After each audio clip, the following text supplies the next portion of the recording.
Welcome to Horizon Marmoris, Hello. Session 9. Cool, we've got everyone back after a long couple of months away, with one session interspersed. So, who wants to do the on-screen recap? It can be shorter than the one that we did off-screen. Emmerich, you want to do it as a test? Nope. Okay, I'm happy to recap. So last session, Hull and Scout were on the ship while Dalian was on the Maroon Island, helping out with getting rid of all the curses and things. And we came across a vessel that decided to put up a fight when we raided it. And swiftly became clear that they were under magical influence. We found that there was a sleepwalker who was kind of acting as an official captain, and seemed to be following orders from someone in London. And we managed to overcome them, capture them, but not before they wiped their own memory. So now we have a grown woman who remembers nothing after the age of about, 12 or something, and who is naturally very scared. So fearing reprisal from their mysterious benefactor, we've taken her, tried to shield her from any sort of tracking via sympathy and resonance, and left the crew to their business. And we've just talked about it, so I shouldn't have forgotten anything there. I think Pascal picked up a couple of things from the hold that looked kind of magic-y. And yeah, we've now met up with Dalian and are gonna try and head into the astral. Ready.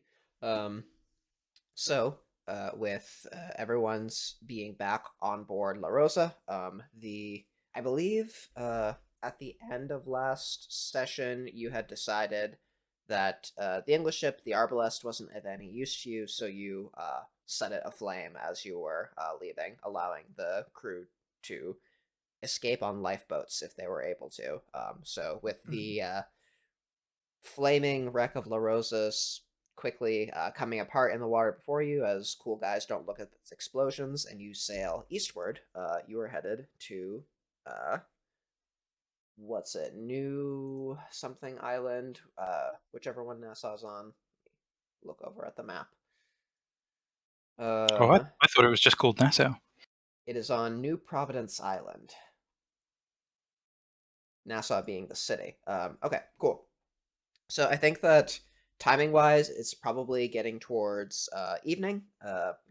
In the galley kitchen, a meal is being prepared. The crew are all sort of jubilant and celebrating their hold, or celebrating their their success, their cargo haul. Captain Balthazar is somewhat quieter than usual, to sort of the notice of his crew, but he does his best to rouse the spirits and pump them up. What are the wizards doing? Well, I assume that since Emmerich was not Dalian was not present, we were doing the in-character recap as well, right? Probably. Yes, we did that before I turned on the stream. So, but Emmerich's got. Yeah, I mean, I assume that our characters would be catching Dalian up to speed, right, as well. Oh yeah. Yeah, I think that could be a area that that could be where we start the camera view, right? Like right after we just explained all this, huh? Yeah, sure. I like that. Yeah. One thing that Hull would definitely be mentioning, that we didn't bring up, is that the reason the captain is a bit reserved is because he confronted Hull, asking if she's a witch, and she decided to sort of tell him in vague terms that, look, yeah, we're people who can see things, Ooh. There's not a lot that he can really understand, but she's willing to kind of answer questions and things like that. But it kind of Ooh. impressed upon him that like this is dangerous stuff, and she took it upon herself to tell him that. Ooh. She kind of said like, Did she include on yourself or Daniel She- and she did say, the rest of the strange company. So afterwards, she explained this to Pascal, and he seems. I mean, fine is maybe the wrong word, but he's not like, oh my god, witches, we need to get rid of them, blah blah blah. He's kind of, oh okay, and sort of has explained to him like, if you're not certain about something, if you want to know about something, then come and talk to me. But understand that there's sometimes going to be things that I can't show you, or I can't tell you, I can't explain. So it was a positive outcome, I think, but it was definitely Hull taking the initiative there. So top of her agenda, I think, would be explaining that to Dalian, that she's done that. Yeah, Dalian would be a bit. Well, when he's in his old man persona, he's very composed, very stone-faced, and just nods slowly and just say, "Okay, well,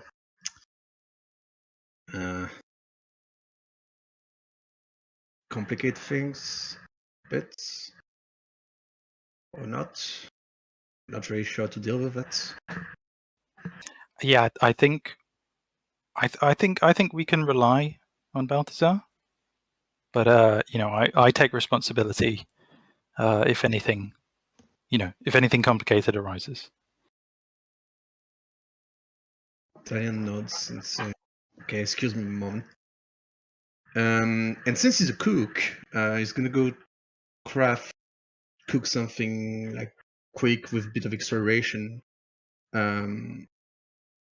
Maybe, I mean, don't think about desserts, something like that. Maybe some ale or something, not exactly sure what it could be. It's gonna try to whip something up real quick. Just something nice. Yeah, just for nice, and bring it to Balthazar. Captain Balthazar de la Vega. Oh, smooth. I'm not gonna, make you roll for it. You're not pressed. So if you, I can imagine that you pulled together something using the preserved ingredients that you have. The salt pork, the biscuits, in something a little more of a creative fashion. I couldn't tell you what that is because I've never attempted to make haute cuisine out of salt pork and biscuits, Yes. but And oranges. the flavors are lovely. Yeah, oranges, right? Exactly, citrus. Yes. And you bring it, sort of through the crowd. There's a lot of bodies in the way. They're jostling. They're boisterous, but people get themselves out of your way, as easily and quickly as they can, as you sidle your way through. Balthazar is sitting. Balthazar sort of sitting, sort of by himself, like alone but surrounded by others. If you get the vibe, at a I'm gonna say like a barrel table probably, and he looks up at your approach. Dalian is just going to simply put the meal on the table and just say, "Did something for you if you're in the mood." He thanks you, seeming or almost reflexively. It seems like he continues to be distracted, though he is, looking at you and paying attention, and he nods in appreciation, and sort of, do you, stick around to continue to try to talk with him? You walk away? Yes, no, he's gonna just stick a bit and say, "I hope things are okay between us, Captain. I'm really grateful for you for having me aboard the ship. I didn't intend to cause any coordinates. Well, that will depend on how things go in the days to come, doesn't it?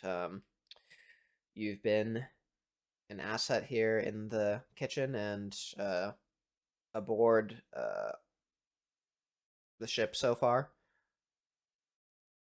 I hope that no ill comes of it. You won't see any coming from me. I don't. I am. He stopped for a moment and think and say, "You help my people. You listen to me when you had no really incentive to do so, and I'm very grateful for that. Without what we did, my people would have died. You're you're a fine man, Captain, and I'm glad to be under your comment." Yeah, he nods in appreciation at that, but he doesn't seem to have a whole lot else that he wants to say. Yeah, yeah. Dalian just nods awkwardly and just shuffle back to Hull and John and Pascal. Pascal, sorry. Yeah. No problem. I will note that sort of, or I will know out of character that you all sort of know that Captain Balthazar isn't, the most Christian man you've ever met. Yes. He, swears and drinks and enjoys the pleasures of the flesh and all that, but he is vaguely Christian superstitious in the Like any same good way sailor that is. Yeah, in no, the same way that exactly. any sailor is. So there is Um, that element. Yeah. Yeah. What was that, and Scout? I was gonna say, and Captain Balthazar is not just the only one who's kind of a bit like acting differently, kind of like reserved. Yeah. Pascal's going to be definitely not talking as much. He wears his emotions pretty heavily on his face. Not as good at hiding them, and he's just going to be like kind of nervously fidgeting with one of those rusty iron keys, Mm, or the rusty iron key that I got from the ship, right? um. Just turning it over in his hand. Yeah. Dalian's coming back to the Cabal crew. I The like the company. strange company. Yeah. You made a company with like an extra round of ale, and just sitting and says, "I hope this can be alright. I know European can be, but Obeah and women active in Obeah." Hull is kind of, you know, isn't going to sort of hover over, what Dalian said to Balthazar or anything like that. It's just going to, that's fine. Dalian wants to go and like check in. That's that's a good thing, and kind of says to that, like, we need to share when we're concerned about something. We all have our perspectives. And we're all going to see things that the others don't. And No, it's fine. Just so, I'm glad that you're sharing, that you're I'm fine concerned. with that. Like for me, it's normal to have someone that knows about those things. But you know, Yeah. Europeans are not too keen on that, from what I gather. Pascal, is there? She's kind of noticing that he's a bit more reserved. Is there something on your mind? Um, I just still concerned about that what was the term we used for sleepwalkers in character last time? Oh, I Did we can't use remember the now. wrong one? No. It was like we were seers. We called them like I can't remember. But he's just gonna One-eyed. say like I don't you remember know, either. he's just gonna say like that stuff we ran into, uh just a bit worried about it in general, because we've run into some strange things, but not other strange people. I mean, you seem pretty. When Samara's on that Stubby, you were a bit, a bit like that, no? But not strange like us. Mm. Yeah, so something. Yeah, so vaguely, I don't know that Dalian would know this distinction, but or Dalian doesn't make much of this distinction. We've been No, over it before, doesn't make but much of it. Samara's power is all knowledge. She Yep. knows rights and she knows how to align things such that natural forces of the world have certain effects. Her power is not internal to her. Yep. Her art is not an expression of an inner power that she has. He doesn't make any distinction based on that. Um. Yeah. So that Pascal's just gonna say like but he's gonna stress like the people part. Mm. Like we've seen spirit stuff, clouds of like chained trees, but people are unpredictable. I agree. And Georgia was clearly working for someone who's like us. And and looking what happened to her, Mm. I don't want to see what would happen to someone who gets on their bad side. Here's the thing: we're in the business of seeing. So I think we need to see more. I think we need to we need to uncover what's been hidden away in Georgia's mind.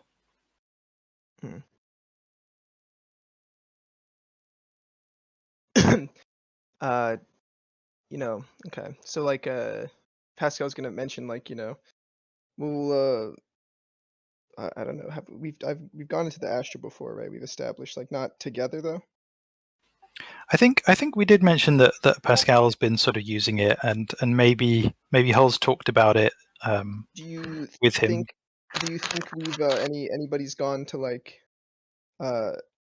beyond Oneros, right? To like the Temenos, right? Or is that like a newer concept? I think I think that probably will say that all of the soul journeying that you've done so far has been in the personal soul. It hasn't been that long, and it does take sort of an amount of figuring out how to follow the chains of association. Mm-hmm. well the way that Hull has been sort of imagining this stuff is oh sorry, one second.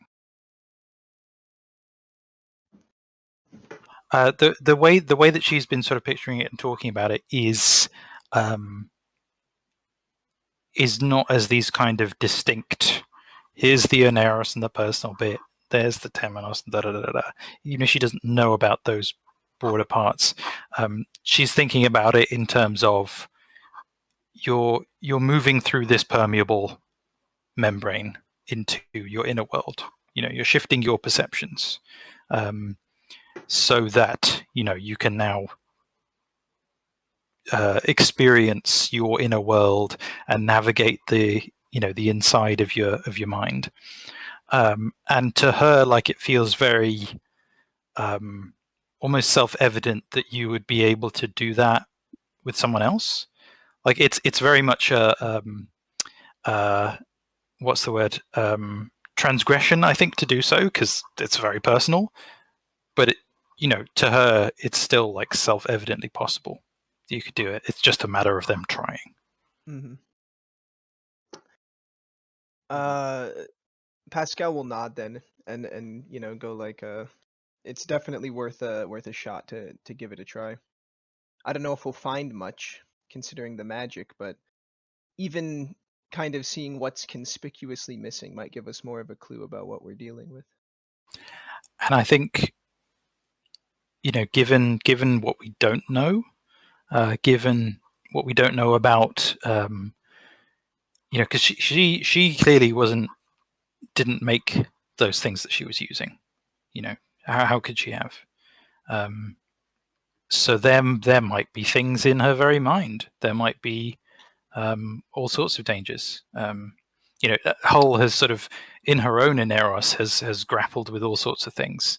and dangerous beasts and whatnot. So she understands that there's like threats in there.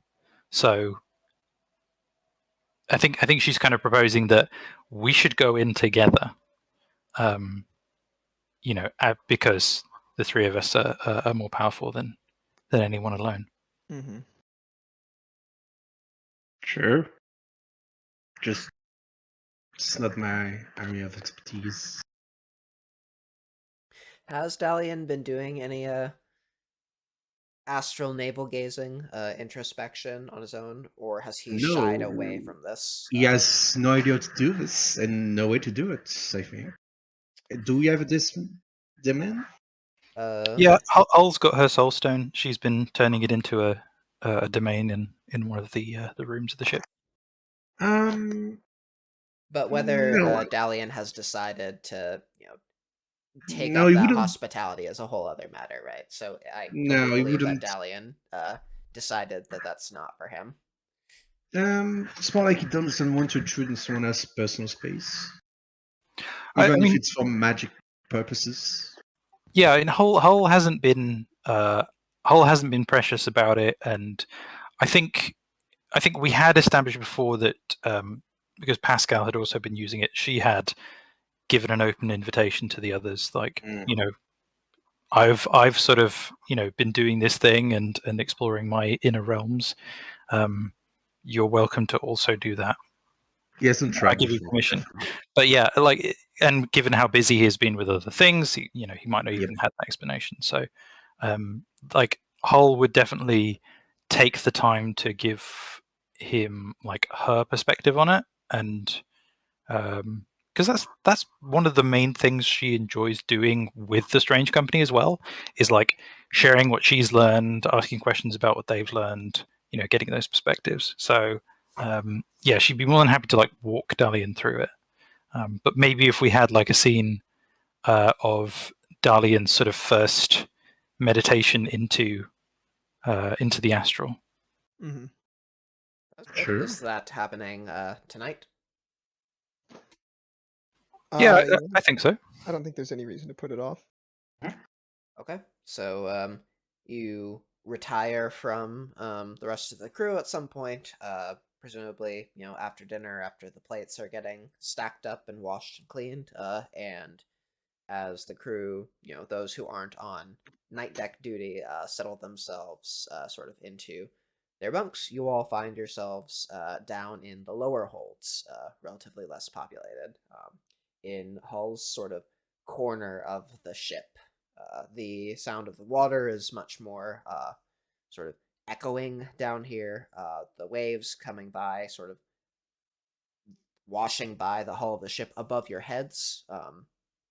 On the other side of the wooden hull. Yeah. And you get started into your meditation, presumably. Hull's Soulstone or Hull's Aethersis, the domain, sort of the area of particularly Hull flavored strangeness down in the hold, smells of the primal wilds. What's the sort of vibe down there? I think we'd established that there's a lot of kind of bits of flotsam and jetsam, old sort of mossy bits of wood, kind of plant matter, worked and unworked kind of thing, and the difference between that. I think at one point, if Daniel saw that, he would have offered to get a piece of wood and do a carving. Oh, that would be great. Yeah. What would you be carving? He would have carved a female figure that seems to be. Is it good at carving? Yeah, quite so. Yeah, tall female figure that seems to be using a bit of seaweed or water element on her, and he would have said it's Imoja, and it's good. It's a goddess of the sea. Nice. I like that. Right. So as you settle yourselves in, Hull gives you sort of instruction on how to reach that place of, stilled thoughts and quietness that allows you to reach above sort of the tides of the of your normal dreams, to go beyond them. And that will be a meditation roll, which is resolve plus composure, if I recall correctly. Yep. Okay. It's an hour per roll. This just sort of determines how long it'll take you. And sort of beforehand, if we're all exploring together, sort of have we decided sort of who's who's driving, so to speak, Well, where we're that's ending up?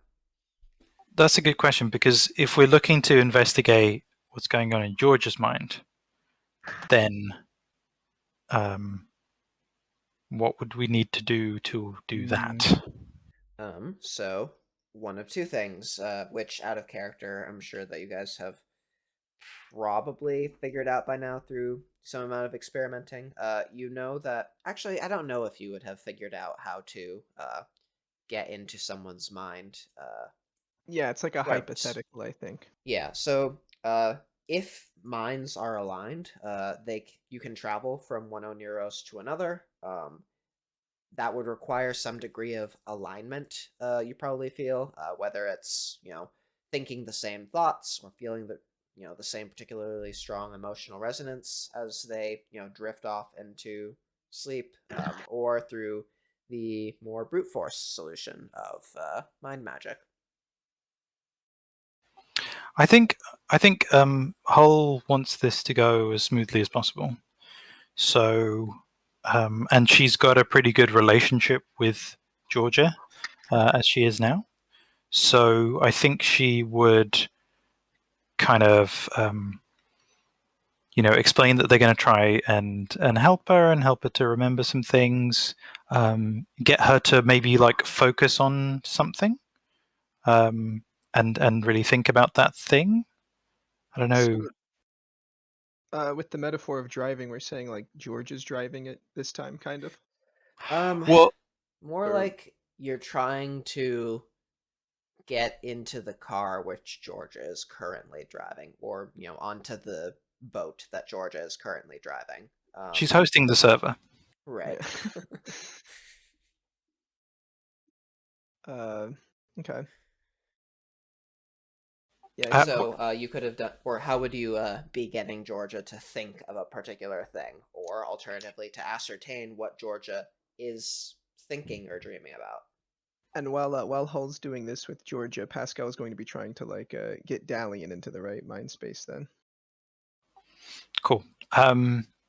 So I think actually, why don't I use that carving that Dalian has made of the sea goddess, and kind of while there, while the other two are sort of getting into the headspace and meditating, she's almost doing like a kind of guided meditation thing for them all, of just like telling this story, as Darlene explained it, and maybe like kind of spicing it up a little bit, into a bit of a fairy tale for Georgia, so that she's thinking about, oh, here's the story of the sea goddess, and and etc. etc. And she's sort of spinning this tale, Okay, for I them like all. it. Cool. So I'll say that you spend 30 minutes or so telling Georgia her bedtime story, while the others are I think she's like downstairs. brushing her hair and just really being nice to her. Mm-hmm. Cool. Meanwhile, down in the hold, give me your navel gazing rolls.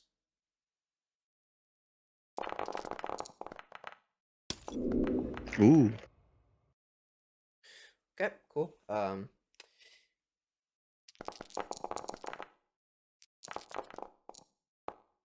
Ooh.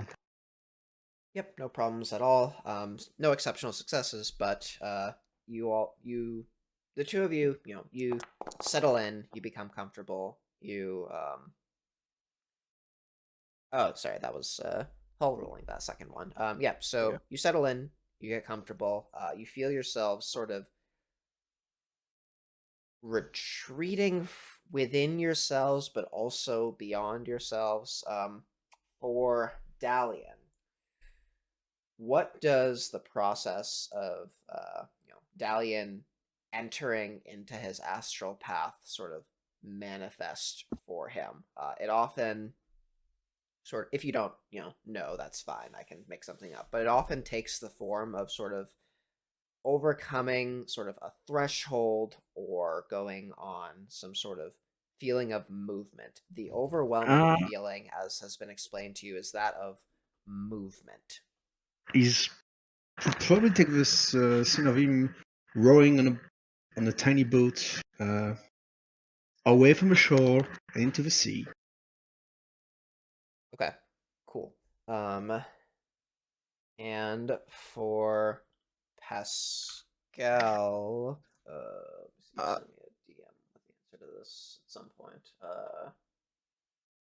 mm, Yeah, so for Pascal, it's a similar sort of deal, but rather than being on a tiny boat, Pascal is sort of standing in one place, atop the surface of the water and watching the horizon sort of coming closer to him despite not moving, sort of the mirror shine of the Marmoris upon the water, sort of blurring and distorting and shimmering in rainbow hues as the distance between becomes fuzzed, moving further and further closer to him.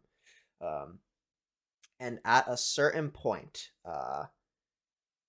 there's a moment of where Pascal feels himself sort of bracing for almost an impact as the horizon comes hurtling at him. No longer sort of the slow crawl of when it was quote unquote far away, but imminent. Dalian, meanwhile, is rowing his boat further away from shore, rowing. The Probably sound of the fog setting paddles. in, Yeah, and yeah, that's a good one. So fog setting in, lamps going out, sun fading, moonlight obscured, and at a certain point, Dalian realizes that he can't see the stars. He has no idea where he is, and he has to continue on despite the fear. And Pascal needs to, sort of brace himself for impact, despite however much he would like to, turn and run from the there becoming here. And both of you spend a point of mana to cross over the threshold. ooh. Oh, I spent willpower. That's not a thing for domains, actually. Oh, is it? Do- Yeah, domains you just need permission from the person it belongs to. yeah, maybe I'm just remembering from Yeah, for first edition Astral Realm. yeah, whatever. Either way, there is a point of resistance. There is a point of fear or an obstacle or some amount of overcoming. And as Pascal sort of moves from here to there without moving at all, and imagine as it's like a wave hitting, right? yeah, and almost knocked over, sent underneath the there. And Dalian, continues to row, overcomes the fear, and breaches the fog. And so before, so out of character, slight rewind. You were sort of briefed, presumably, before you went Mhm. under, that the plan was to sort of, follow these chains of association with the sea goddess. I assume because that's how you were planning on getting into Georgia. Yeah, yeah. Okay, cool. So you two both know this, but we'll start with spotlight on Dalian. If I can find my notes. Yeah, so Dalian sort of finds himself sort of immediately through the fog on the shore of what looks like a tropical island. The before him, the sort of mangrove forests he remembers from his home, sort of raised or grow tall, tall, tall above his head, taller than in the waking world, and the rivers sort of wind and gurgle and teem with light and life. And he finds himself sort of standing on the shore immediately past the threshold of a large sort of trellis made of silvery gold thorns. He is gonna tentatively begin to walk.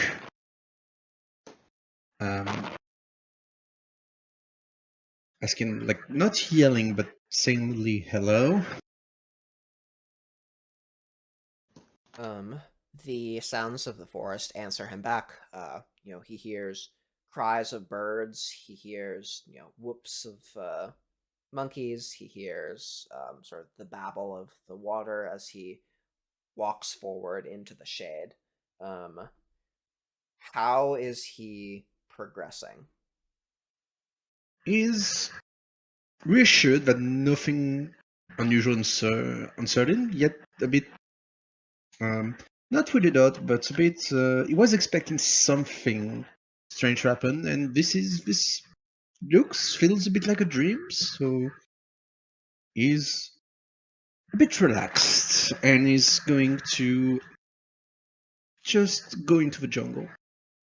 Okay.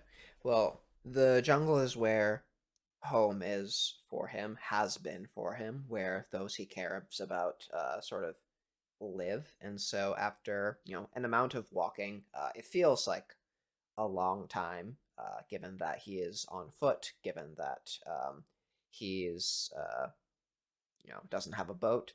But eventually he emerges out of the jungle, and without sort of having remembered crossing the intervening distance, is sort of standing in the middle of a large clearing, surrounded by people, surrounded by figures that he recognizes and cares for, other Maroons, sort of a scene of domestic bliss, it seems. People trading, food and bowls, people, swapping stories, reveling in each other's company, and Dalian is immediately sort of, reassured. But as Dalian sort of settles down, maybe he tries to take some food himself, or maybe tries to, or maybe gets himself some drink, tries to talk with the folks around him, he finds that they aren't quite responding to him as, much as he would like. He feels himself sort of surrounded by others, but still being removed. Almost like whenever he looks around himself, the distance between him and the next person is exaggerated in a way that's not physically possible, given sort of the distance between them. And off in the distance, his eye catches on, a figure standing there, sort of limbed by the firelight before her, darkness behind her, as he sees sort of a figure, or the figure of Samara, standing before what looks to be the head of a path, of many paths, of a path that branches and splits, leading beyond sort of the closed circle of the, villagers living closely together, sharing each other's experiences. But he's going to approach Samara as more. He's more intrigued by the path behind her. He doesn't really see her as an obstacle guardian. Only sort of anything as any kind of sort of thing like that. Okay. As you approach Samara, she looks at you. She doesn't speak to you, but she turns and begins to walk with careful steps, tracing, careful footfalls, leaving few traces. And as they continue to walk, the firelight behind them, or behind you two, recedes and is immediately swallowed preternaturally quickly by the jungle. And at a certain point, as you're following Samara in silence, she stops.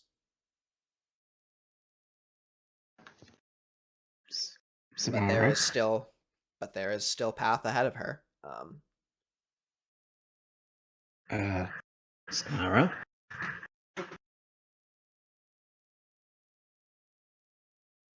Dalian is She going to try turns and back pull. at you, and she speaks the first words that Samara in your dream has said so far, just that there is much more to know and much more to do, and much to find, and much to overcome, Does and that much to mean reclaim. reclaim the girl? We have all Georgia? lost very much. So very much, and you no less than anyone else. What do you mean? I didn't lost anything. At this point, Samara turns to look away from you again, and she turns and points down a path where she is not looking. And down this path, or rather, first, you feel for the first time since entering this space, something in your peripheral mage sight manifesting about you. Something is going down. Something is here, or something has happened. But either way, this figure representing Samara points down a path where she is not facing, and there is a glint of gold at the end of it, and then a glint of silver, and then a glint of gold again. Dalian is going to look at Samara a bit puzzled and then at the path and just follow his mage sights, his Sibyllin whispers and vision of fog and gold and silvers, and he's going to tentatively walk into the path. He's still feeling somewhat secure, a bit weirded out, but he feels like he have overcome the worst of it by going onto the boat at sea. Okay. He's a bit not foolhardy, but a bit more intrigued. Okay. So Dalian follows the path. He walks, and before too long, the light grows, indistinct, distant, but then suddenly upon him, as he's looking up at an enormous figure of a woman. He's looking up at sort of a distant face, the top half of it sort of shrouded in shadow outside the bounds of the light thrown by the enormous candle, sort of behind Dalian's head. Dalian is being, supported, swaddled. The woman above him cradles him close to her bosom. She's enormous, as big as the whole world to Dalian, but he feels that same sense of safety and warmth that he had settled into after, finding his feet. Give me a perception roll. Yep.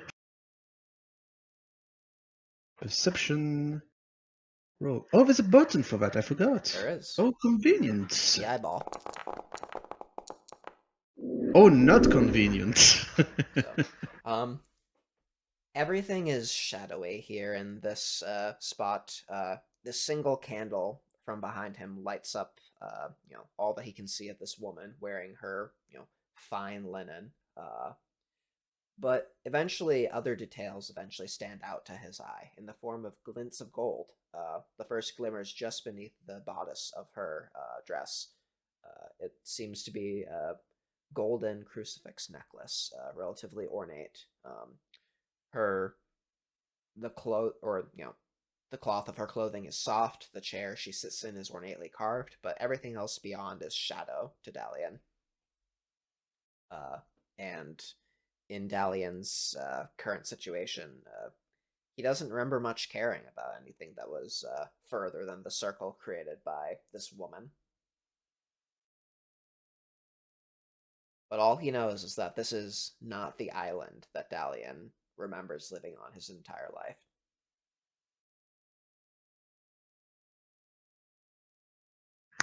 So he's right now he's cradled by this woman. Is that correct? Correct. He's a bit doesn't take much into account, and just is that other? Is that you?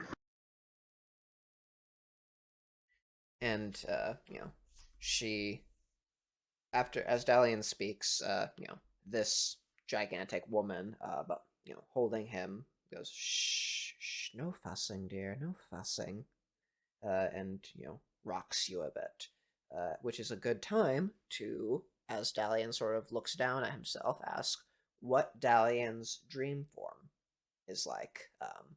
Dalian's never been in the astral before, so True. he probably, and he maybe hasn't taken the chance to look at himself until now in his current sort of posture. What does Dalian's dream form resemble?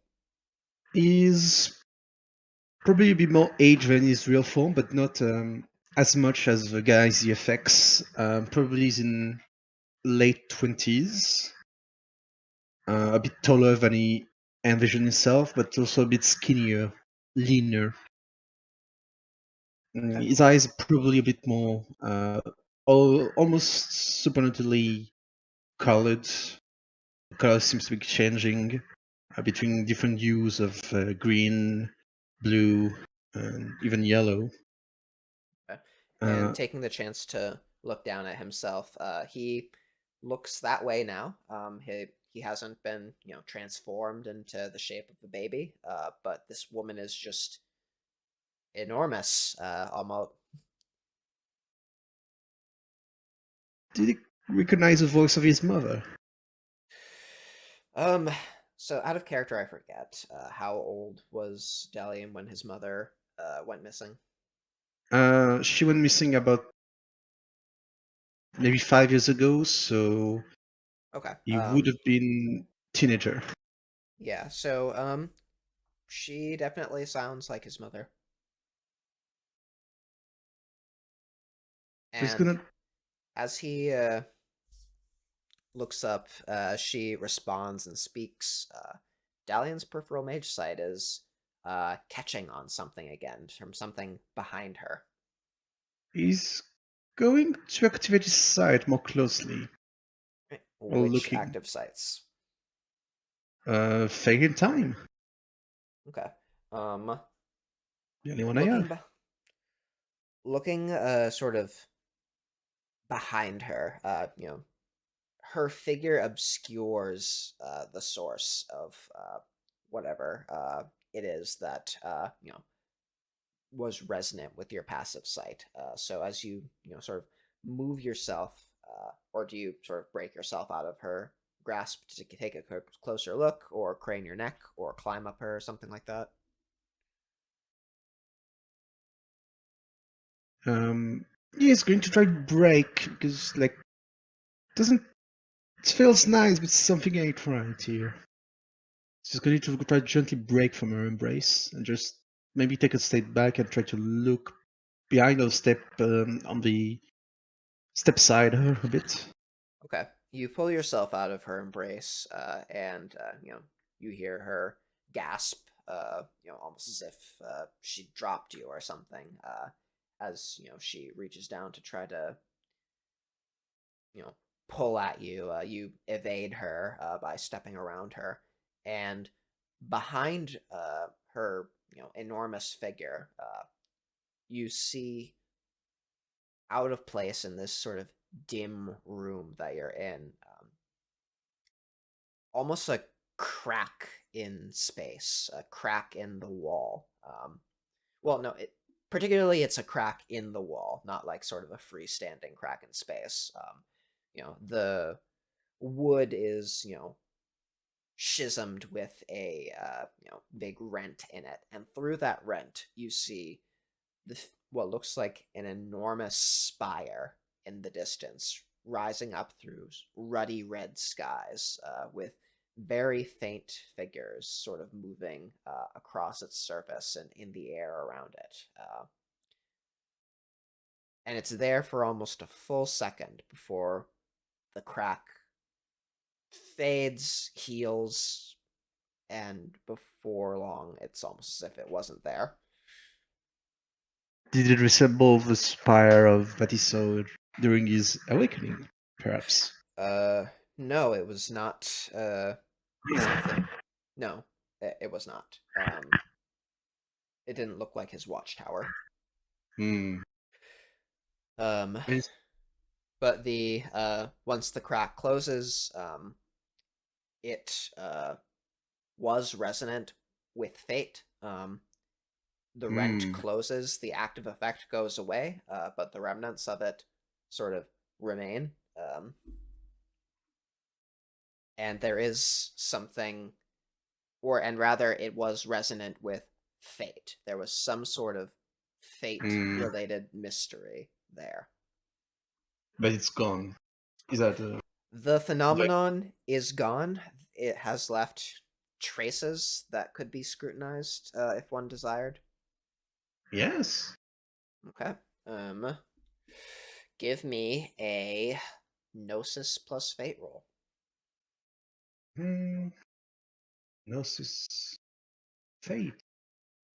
So, if I remember, I spend mana and I get a success, I get another one. Yes, you can spend mana to get extra successes if you succeed. So if you spend 2 Yes. mana, if you succeed, you'll get an additional few successes. I can only spend 1 mana per turn, and I'm gonna spend a willpower. Go for it. Small die. 3 successes. Okay. So sort of parsing, or as you move beyond this enormous figure of your mother, and she seems to fade, or not fade, but as you move away from her, she seems to forget about you almost and return to whatever tasks she had at the table, some sort of writing. And Dalian pours through the remnants of this crack that was here in the wall, and he knows that it definitely was not native, or it was supernal magic. It was not native to his Oneros, and notably, it was not his magic. He did not do this. Oh shit. Ooh. Um, yeah, I think that's what he gets from the scraps that were sort of left over after the effect ended. Would That the fate. he, Oh, um, is it higher than his current capacity in terms of practices? Not that we would know the term, but yes. This was an effect that was in service to fulfilling a certain destiny. Um, Not necessarily like capital D destiny merit, but it was in service to a destiny, and it was a higher practice than what he is currently capable of. ooh. I think Daniel is probably not enjoying this anymore, and is gonna try and find a way to meet with the others. Okay, and with that, we can move over to Pascal. So Pascal, you sort of tumbled through a wave, and Mm-hmm. see, yeah, so you tumble through a wave, sort of falling through it, and then you find yourself, sort of standing upside down within the wave underneath the water, sort of walking on it as if it were a solid surface. Not breathing the water necessarily, but not needing to breathe. But there is sort of that faraway shore which has been brought here. Um, and as you sort of step forward, step back up through the water, Pascal suddenly finds himself on the deck of a ship at sea. Mm. Looking around, it is not La Rosa. Crewmates sort of bustle about them work. some of them with identifiable faces that Pascal remembers, from his past, Mm-hmm. from Like previous a ships that he's served on. amalgamation of all of that. Mm-hmm. Pascal's going to get to work then. Try to move through the crew, see what's Okay. going on.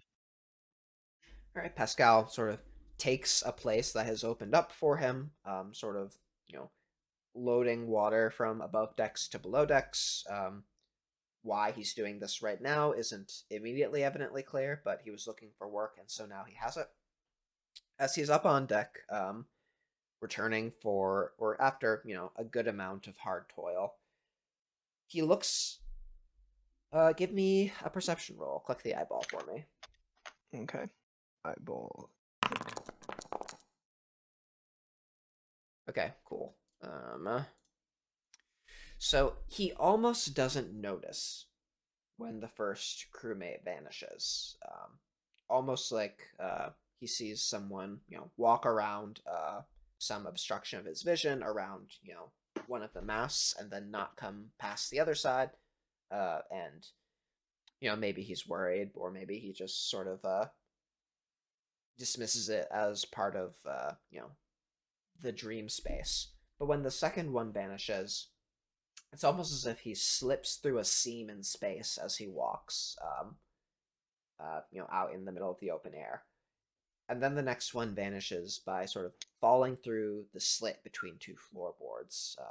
Another one almost seems to, or the next one sort of clips through the side of the deck, and then, falls immediately straight down while still in the motions of walking. And then one by one, the crewmates steadily continue to vanish. And as they do so, the ship itself is shrinking, uh, almost uniformly becoming a smaller ship. But Pascal is not at the center of the ship. And so as the ship shrinks, he's moved closer to the edge, until he's standing for several long moments over empty air, watching the ship continue to recede inward into itself, not moving while also moving into the distance. And Pascal falls. He lands in the middle of a desert island.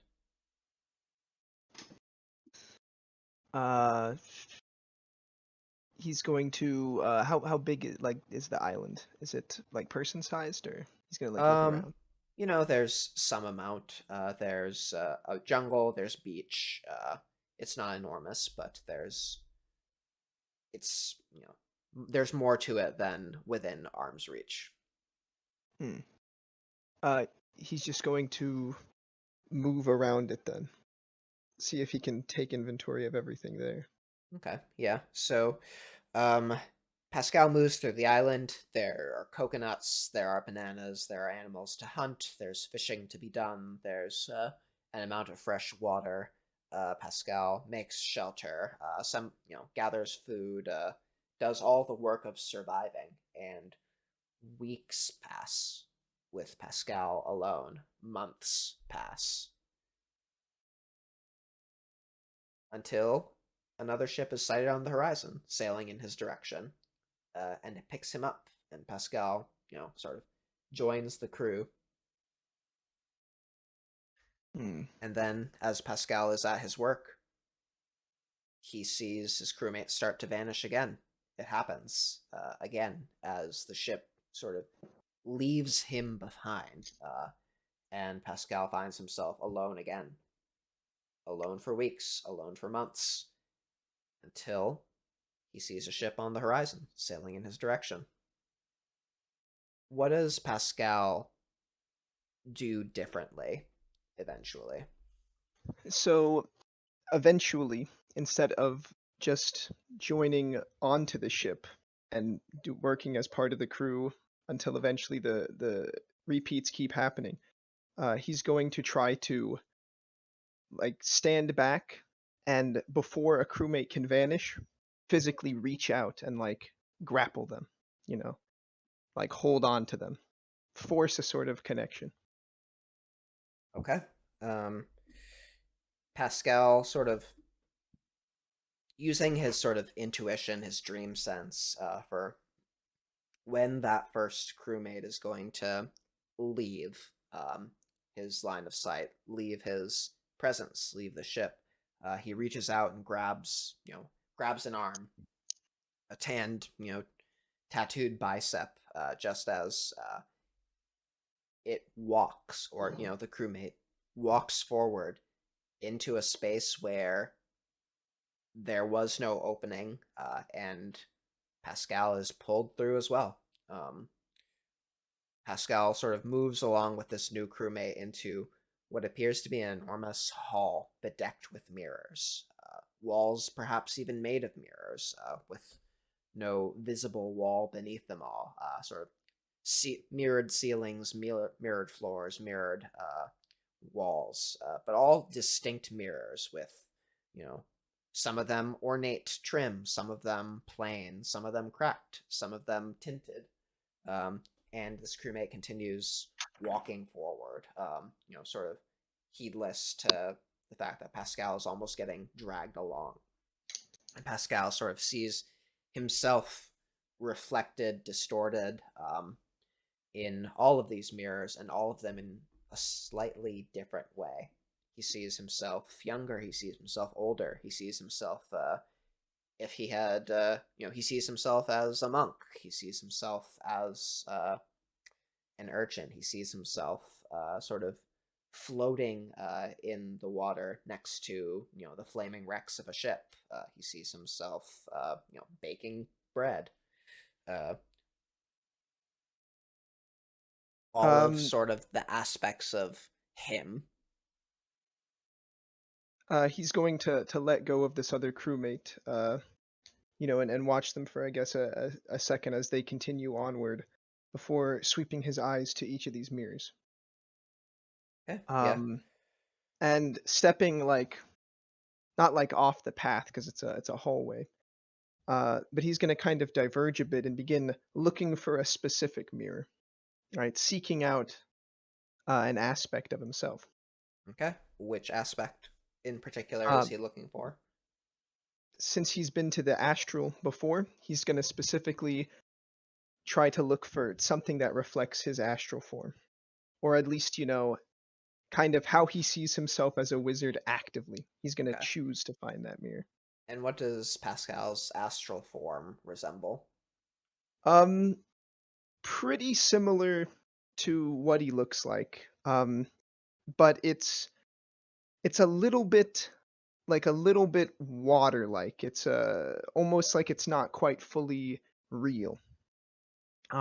It seems very pulled together, and it doesn't interact with kind of the astral gravity in the same normal way. It seems kind of like it's floating underwater. It is like, dressed in his typical like sailor style wear. But everything seems a little bit, faded in terms of color. Cool. So Pascal looks around. He finds eventually a mirror that actually resembles the sundered glass, his artifact, quite closely. Except this one is larger than in real life. Floor to high ceiling. And looking into it, he sees this sort of water, or this sort of reflection of himself, slightly distorted, as if seen through the surface of the water, close to his astral form. And he looks at himself in the eyes, and then it asks you, how long are you going to be happy being second fiddle, hitching on to a crew that you don't own? As it steps forward, sort of out of the mirror towards you, growing taller almost, as it seems to. Pascal is going to hold its gaze, eye to eye, and say, it's not about being happy. And then he's just going to hold his ground. Not about being happy then. So does it give you a kick watching sort of people sort of flutter around you when you could exert your authority, when you could make them your people, rather than allow them to leave you behind? Does it give you jollies? Is it because of shame? Or what is it if it's not because of fun? And Pascal can recognize that sort of in contrast with the rest of the sort of actors in this dream space before this this Goetia, this, he might not call them that, this like dream being or mind being is more potent than the rest of them. Has he met his daemon before? Possibly briefly, but not a direct confrontation as much before. Maybe like a sentence here, a phrase here, a glimpse. In the Oneros. He hasn't done as much astral diving as Hull. Okay. Yeah. So go ahead. Yeah. So he's just going to like mirror its movements, haha. If it's stepping out, kind of like circling it or not stepping back 1 inch. Mm-hmm. He's gonna respond to it asking like, what's it about? Then he's just gonna say, it's about everyone. It's more than just me. Right. Everyone, exactly. And who better to make everyone better than they could be than us, than you? Um, you've done it before. You know that you could lead. You know that you could, build a crew who loves you, who obeys you, who makes your will. I don't think it would say well. Who makes your, makes your desires manifest, brings you what you want, and does what's best for them. Since doing what's best for us is what's best for them, won't it? But we've got to build it together. You can't force people into this way. Sure. Be all nice, honeyed words, flowery speeches, heartfelt conversations behind the water barrel. All of that's well and good, but you need to do it. Or are you going to be left on shore again? Pascal's not going to say anything, but like kind of narrow his eyes, and then take another step towards the daemon. It puts sort of its fists on its hips as it sees that you've given up sort of the mirror act, and grins. What, am I wrong? Which would make you wrong, by extension. You're what I choose you to be. Maybe you're right, maybe you're wrong, but that's for me to find out. I think you get an eye roll out of it at this and says, sure. Decide what you like. Figure out, what you want in life. But remember, you're not the chefs, or you're not the ship cook, so they're going to be a lot less hesitant to leave you behind if they feel like it. And at this, it turns and walks back into the mirror. And as it does so, Pascal is going to push through it as well. The mirror, Okay. That is. Yeah, so you'll find yourself sort of in another space that's representing sort of your current exploits on La Rosa better. Actually, it's probably sort of a replaying of the raid onto the Arbalest. The violence, the fire, the screaming. It's all sort of replaying quite vividly. But as you do so, it doesn't seem like the conflict is, ending, sort of in the same way that it did in real life. At some point, Pascal will need to do something to sort of turn the tides rather than just continue to inflict violence on these human-shaped figures in front of him. But I don't want to leave everyone else hanging for quite so long, and also we're nearing break time. So let's say that we take our 10-minute break here, and then when we get back, we transition over to moving into Georgia. Okay. Cool. Alrighty. We will be back at 30 minutes past the hour. See y'all soon. See you then. Damn. Good Damon just like, wow. He doesn't like Damien.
Okay, cool.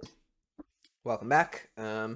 Before the break, we had done some soul searching in Pascal and in Dalian's Oniroi. Pascal had an encounter with his pushy daemon who wants him to dominate others. And I think we said we were going to start trying to move into Georgia. Georgia's Orniros. So I guess we can go down the line and sort of say how you think about this tale, or how this tale of the ocean goddess or the sea goddess or what have you sort of manifests in your Oniroi, and sort of how you follow that link out of your own mind and into Georgia's. I'll let you will each have the floor to decide how that manifests. We'll start with Dalian.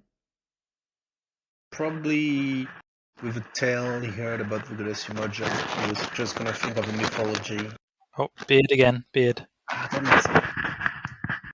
Very sorry about that. He's just gonna think about the symbology and mythology of Umoja and just follow. So it's probably gonna be, a beautiful woman on the horizon, wearing white and blue under the moon Yeah, in the okay. water. Yeah, I think he probably sort of sees a literal woman, sees the literal sea goddess, sort of, and follows her, and he Yeah. leads her, or she leads him elsewhere. Pascal. Well, where we left off, Pascal was kind of replaying the raid, and she was literally on that raid. So he's going to, since it's a stalemate in this version, rather than his more passive, protective actions he tends to take on these, he's going to like actively try cutting through all of the fighting, searching specifically for Georgia since she was like there. Okay, cool. So he's And trying to like find the head of the fighting, right? Cut straight to the source. okay, cool. And Scrig, where is Hull in her own head when she begins to follow this association with the ocean sea goddess? So she's been, she kind of homed in on this sea goddess imagery, but because she was sort of the one telling the story, and because she was kind of changing it and kind of modifying it for George's sort of young self, to make it a bit more palatable, she's kind of seeing herself as the sea goddess, and kind of striding through the waves, a little bit kind of cynically, and a little bit kind of like, yeah, this is just a story, and that's kind of given her daemon an opening to start trying to wheedle her, start trying to get her to engage with what it wants, and the message that it's trying to send. And she's basically had to fight it off. So when she kind of comes through, the others kind of see her like covered in blood that isn't her own, and her dream form is very much like informed by her shadow name. So on like the planes of like the outside of her forearms, on her forehead, kind of shoulders, she's got this very like kind of gnarled wood kind of texture, and there's like a chunk of it missing in the shape of her soul stone, and she's just like got blood all down her front, and on her arms, when she eventually gets the others. Okay, yeah. So you all land together. I'll just say you land together at various points, or you land in the same place at various points, and after a certain amount of time, you're together. There we go. I can use my words. But Georgia's sort of astral vestibule, sort of the landing spot in her soul where you enter into, or at this point, it looks like a cotton plantation. for those who have been to the Americas, you've seen cotton grown before. You see sort of these long or these big fields of white stretching out before her. And you're not in the plantation house. You're looking over it, sort of from the road, and as you were walking by, and there's sort of indistinct figures in the distance moving among the fields that don't really come into focus. You don't get the sense that there's a sense of ownership over the field, but looking around, definitely there was a lot of cotton surrounding this. There's a lot of cotton surrounding this place, and you all find yourselves there eventually. Notably, in contrast to your own sort of astral vestibules, the opening points to your own souls, this one is almost riotous in terms of the amount of movement in it. The sort of plants are just swaying constantly as if in a, frenetic or in a very strong, stiff breeze. The figures sort of moving through the fields are moving almost, frenetically. There's, the sunlight is sort of, that sound of sunlight, right, during a baking hot day where you hear the sun making its whine. It's just much more active and much more filled with much more energy than your own relatively calm entries to your own souls. And now is that because there's a sort of youthful vitality, or is that because the memories are sort of being stretched thin? Give me a wits plus occult roll or academics. Sure. And because we are in dream form, we're using our Yes. finesse rather Yes, Yes. correct. Oh, you're not using power? Oh yeah, of wits. Yeah. Oh, of course. Yeah. than wits is my highest anyway, but just wanted to remind. Right. Same. I'm not trained in occult, so that is just going to be -1 to my wits. Yeah, it'll deal with it automatically.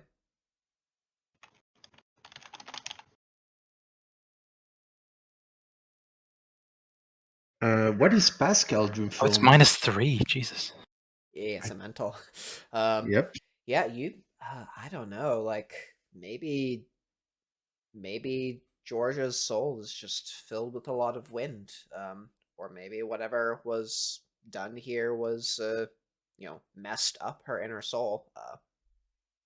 It But either fucking way, windy. yeah. But you're all together. I'm glad to see you. Same here. I Yeah. I imagine that Hall was the last to arrive, just because she was up, telling the story. So she's the most recent arrival.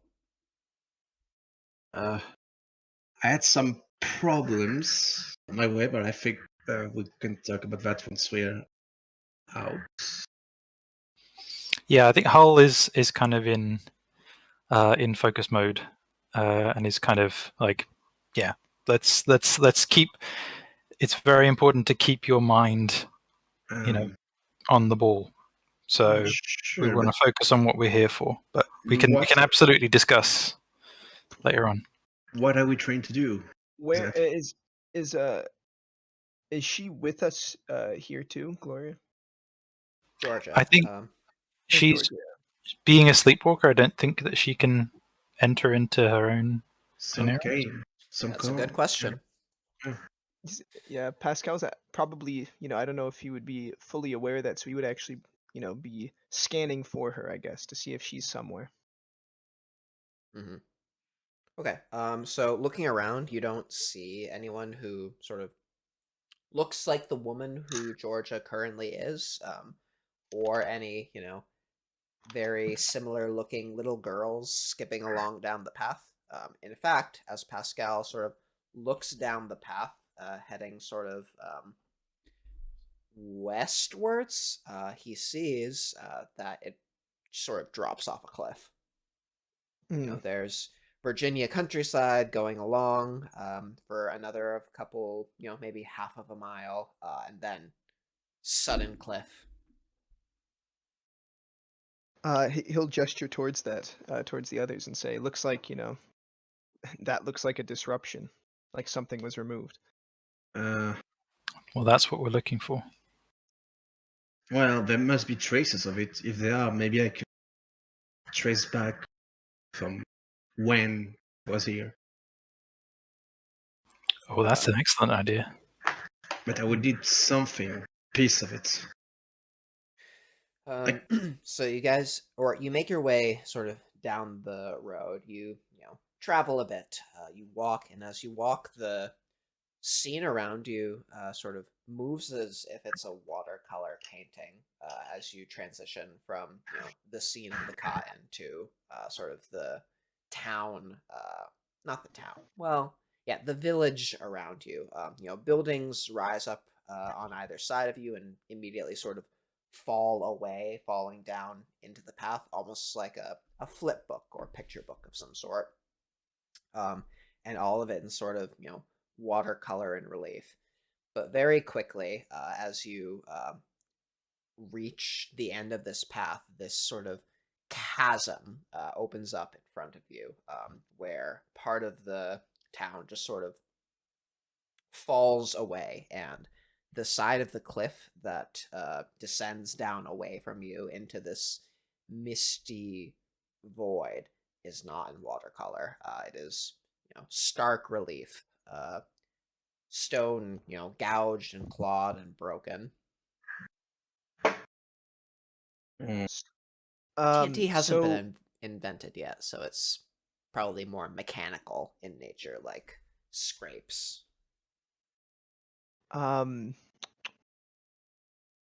Pascal's going to try to I guess open spirit sight.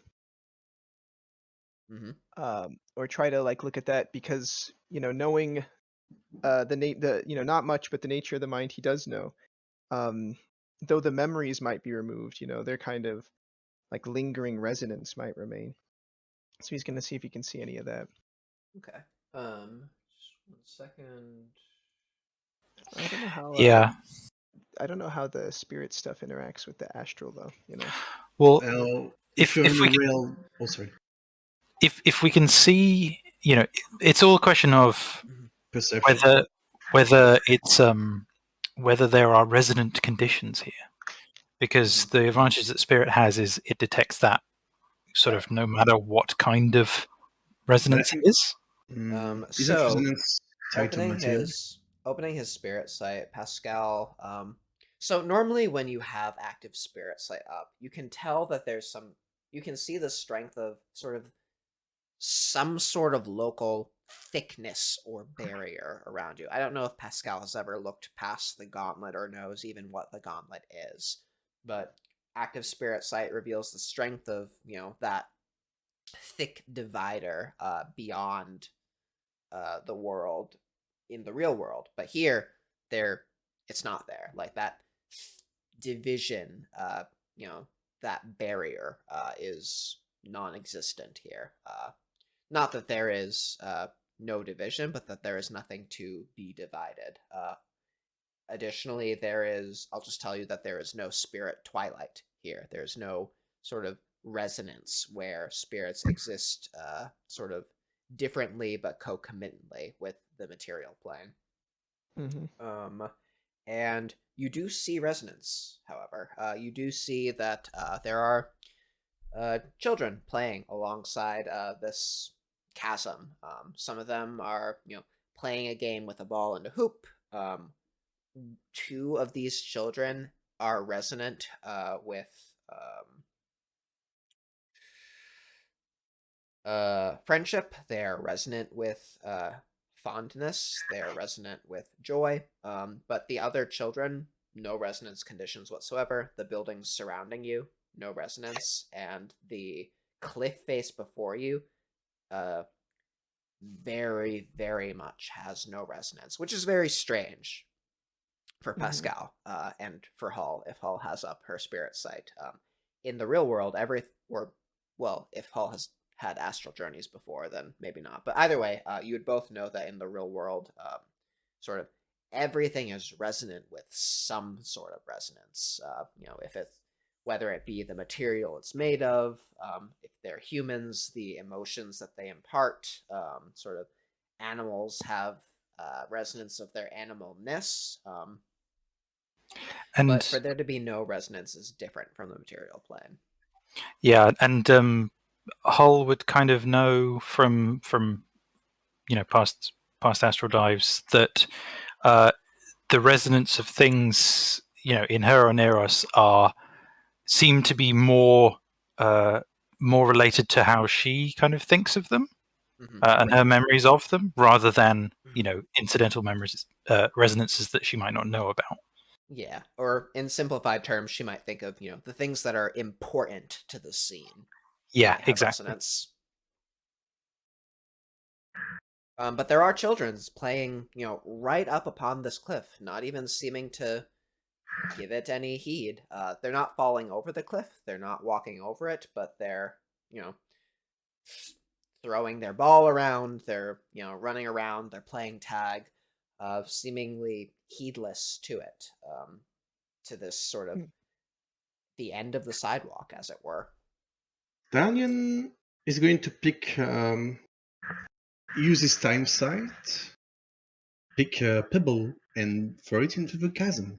See what happens. Okay. And I'm going to use my prime sight as well. Hull is also interested in the chasm Okay. and what that looks like with prime. Pascal's gonna head towards the children, probably. Okay. So for time sight, Dalian he throws the pebble. It sort of whistles across the threshold between sidewalk and empty void. It doesn't vanish or anything. It flies and falls at sort of the same pace that one might expect a pebble to, but except with much more forward momentum. It seems sort of less affected by gravity, almost flying in basically a straight line away from him, off into the distance, Oh no, into the he was trying void, to into the throw it mist. down the chasm. Sorry. Oh, you were throwing it straight down. Okay, never Yep. mind. So then it goes straight down. It disappears at a certain point, almost discorporating into the mist, though not at a certain particular threshold. With your time sight up, you can see that. What would you see? Nothing particularly interesting appears to your time sight. You can tell that definitely time is passing in here, but it's passing sort of at its own pace. The children are playing, they're running around, they're going to continue to play until the call for dinner is, but the amount of time which you would expect to have passed in the material plane has not passed. These children are going to continue playing and playing and playing, and who knows when or if ever the dinner call is going to come. Yeah, so I don't see any action being. The children doesn't seem to be ready to do any other actions. Okay. Correct, and no sort of time-related mystery is related to this chasm. But So to prime then, sight, Hall sees that this cliff, this sort of division, the threshold between astral with content and astral without content, is resonant with prime. Is resonant with prime. Does it feel like a spell? It is not a spell, but if I'm not going to make you roll or anything, but if Hall takes the time to try to scrutinize with prime, spend the mana or whatever, and you will know that this cliff is a result of awakened magic, and there is no nimbus upon it. No Similarly nimbus. to how there was no nimbus as a result of the globe that Georgia broke in front of her eyes. Right, yeah, I was going to think. But Yeah, yes, so this cliff is not a native phenomenon of Georgia's Oneros. So Daniel's just gonna grumble. If we can get something out of there, there is something might work my thing. yeah, there isn't a lot to hold on to. Could you Yeah. use the, is simply being here at the precipice enough to look into the past? I'll try, but I can't bring anything back. Just knowing at this point, I think, is important. Sure, go with Pascal. I'll prepare my divination. I'll call you when it's ready. And Pascal is approaching the children. How do you approach the children? He's just going to stride towards them. In the astral, you can kind of use mind as a substitute for other arcana, right? Or Yeah, how he does that can work? sort of, affect the mindscape. You can affect Goetia. You can, sort of do a lot of shaping and manipulating of circumstances with mind. Okay. They are like really invested in the game. Yeah, there's nothing else that they care more about right now than playing this game.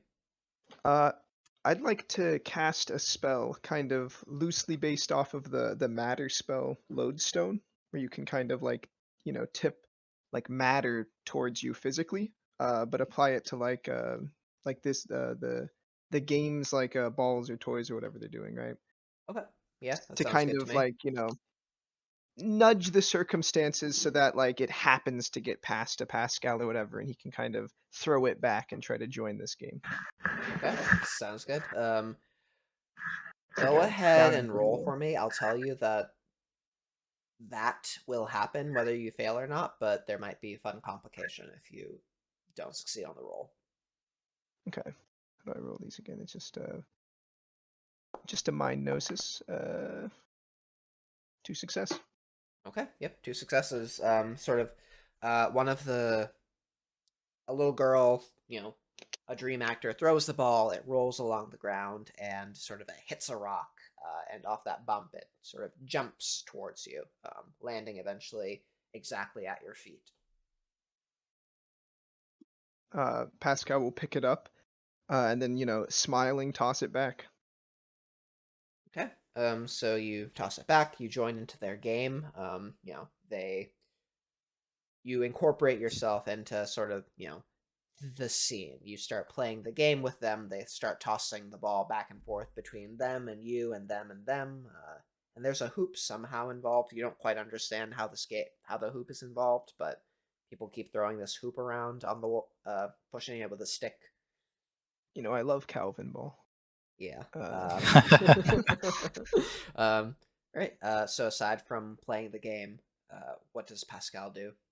And he's going to try to like, I mean, obviously, the dream actors are children or themed after children at least. Mm-hmm. But he's still going to try to like, work it so that he can try to get some information about them, like just kind of figure out, especially those two that seem to be more resonant, right?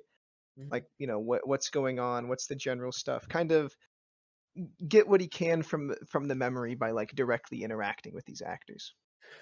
Okay. So are there any? So aside from just playing the game and observing them, that's his MO. Not trying to, question them or anything like that. Well, he'll question them, but like, obviously like they're themed after children, so he's gonna, Mhm. he's gonna be interacting with them as if they were children, right? Yeah. So I don't So really know how you'd like question like children yeah, I differently, know. but I obviously think he's not gonna be interrogating. right. Yeah. At a certain point, the first thing Pascal probably learns is, one of Like he's the gonna like other say his name and stuff, right? yeah, like one Introduce of the other himself. dream actors probably yells, catch Alyssa, and or no, not Alyssa. Alyssa's not a good Christian biblical name. Was it catch Tiffany. Yeah, catch Esther, and throws it to one of the two children who sort of seem important to the dream. and at a certain point you learn that the other one's name is Rebecca. So Esther and Rebecca, and they seem to be receiving the ball a lot from the other children. It seems to go from a dream actor to Rebecca, then Rebecca to another actor, then to Esther, then back to Rebecca, then to someone else, then back to Esther. Um, it seems like a lot of the activity is around these two. And there's no one playing among the group of children who seems like a young Georgia. Not they probably are some children who look similar, but don't get the feeling that any of them is the child who corresponds with the dreamer. Almost as if she's missing. I want to ask them. I mean, I think Pascal's just gonna try to Is this like an individual game or is it like a team game? I think it's fairly unstructured. Okay. So he'll more just try individual, to yeah. He'll just try to maneuver to get closer to one of the named two ones. Let's go with Rebecca.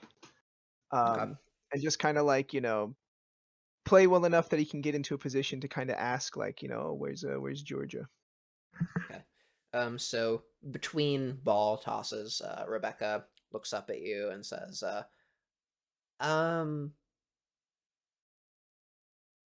think that she can't come out to play today. She's probably at home over there," and points to sort of a nearby home where there's sort of there's a porch, there's a single door in the front, and he sees a figure sort of sitting underneath some blankets, and hunched beneath a probably like a shawl or some sort, watching.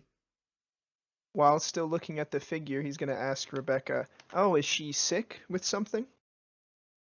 Yeah, I think she's sick. And her voice becomes a little more drawn out at this point. The child seems to be thinking hard about this answer. Pascal will look back to the other people in the strange company. I think Hull was coming this way, right? Yeah, Hull is kind of letting Pascal sort of take the lead here, but hovering, watching what's going on. Yeah, and he's gonna nod and then kind of wave towards that house with the figure on it, that's our next lead. Okay, yeah, that makes sense. Hull's going to head over that way. Okay. So you both approach the house together. It's a single-story house. Or no, it's a two-story house, made of wood, clapboard siding. Well kempt, but not extravagant or fancy or anything like that. And on this porch, which is a relatively large porch, it's quite wide, at least twice the width that you would expect of a similarly apportioned house in the material world. There is a woman underneath a blanket, head covered by a shawl, and she seems like an adult woman and resembles Georgia quite closely. But she is, pockmarked and sort of pale and sort of wan looking. And she looks up at you as you approach. You don't belong here. Hull is gonna say, she's gonna take a chance here, and she's gonna say, "Oh, mother, don't you recognize me? It's Georgia." Give me a finesse plus subterfuge roll. I should do all of my socializing in the asteroid. Better here. I've got better stats except for in resistance all around.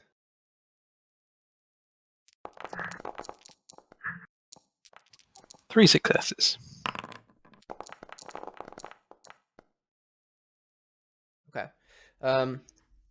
So this gives the figure pause briefly. She looks you over, and her mouth opens up and, or opens and closes and opens and closes. Before she shakes her head and says, "No, intruders. I don't have children." And at this point, she sort of, she's agitated. She shifts a bit, and as she shifts, sort of the blanket covering her falls away, and you see that just sort of parts of her body are just chunked out in, globe-shaped chunks. Part of her right shoulder, her, parts of her abdomen, her, left hip, just big orb-shaped portions of it just entirely missing. Almost as if someone has taken, those paper punch cutters and just taken them all over her body.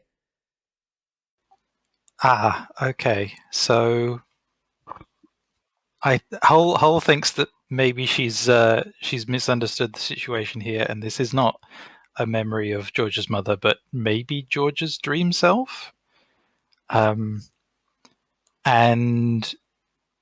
she moves closer and kind of moves to sort of says to her quite urgently, like, just hold on, just hold on. What do you remember? Tell me, what's your name? Tell me your name. You know your name. We are George Smith. Smith? Maybe not Smith, but Georgia. Georgia. Yeah, Georgia. Yeah. And sort of she glances at Pascal, kind of a bit worried, like she was not expecting this. Pascal was like, "Oh, she is not looking good."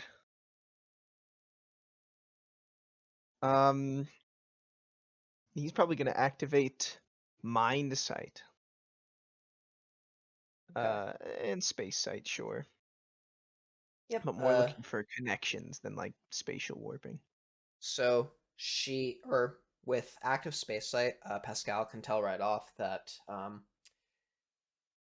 this is a mind resonant entity.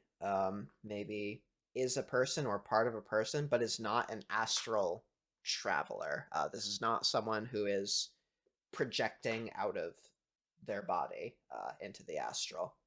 This is a native creature of this Oneros.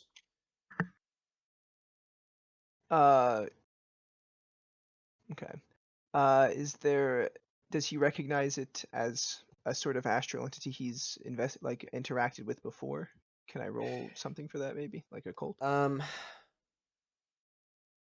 I'm not gonna make you roll. You can tell that this is a Goetia, and a normally one who is more powerful than others, possibly. Her, I don't know. How would Pascal sort of think of, like, what would Pascal call a daemon or think of? Well, I mean, a daemon would be then like just your reflection, right? If you're going with the mirror thing. Mm-hmm. Your reflection, or the idolized self, Yeah, or your mind's guardian, or something like that. Either way, this is Georgia's. So yeah, he'll relay that to Hull. Like, it's not her, but it's like her reflection.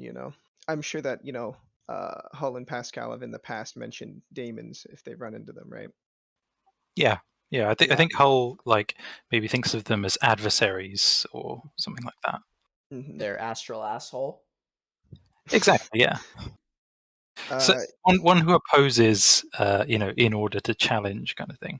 Yeah, Pascal will especially mention like, this should be one of the stronger things here in the mind, but gestures to the globe shaped chunks that are missing. Hmm.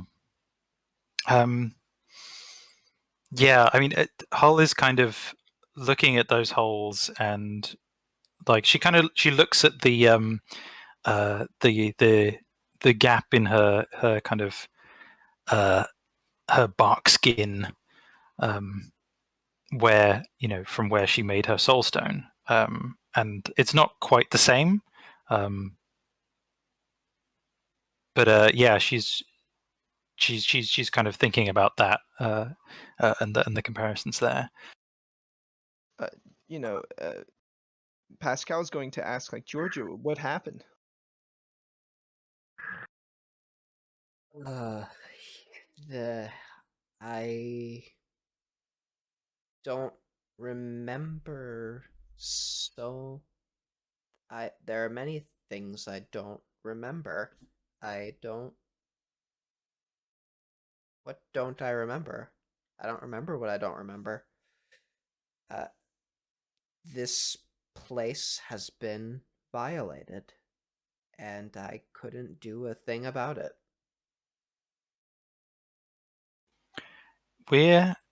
We've come here, to reverse that, to to fix this. Is there anything? We are intruders. We are not from here, but we mean no harm. We are just trying to reverse what was done. Is there anything you can do to help? It's all gone away there. As she lifts up her hand, shaking, almost pockmarked and sort of with liver spots all over it, bellying her apparent age, pointing out towards into the mist. It's all empty out there. Everything that's gone is out there. And sorry, where is she pointing? She's pointing toward or over the cliff. Nothing that goes out there comes back because there's nothing there. But if it's out there, it has to be somewhere, right? That And follows. Pascal, give me a mind plus gnosis roll. Okay. What do I know what this is for? So looking at her with your mind sight, and I guess looking out where she's pointing with your mind sight. All right. I'll spend willpower on that.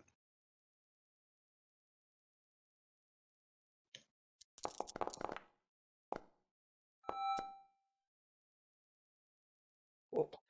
So looking at her, you've seen magic that changes things before.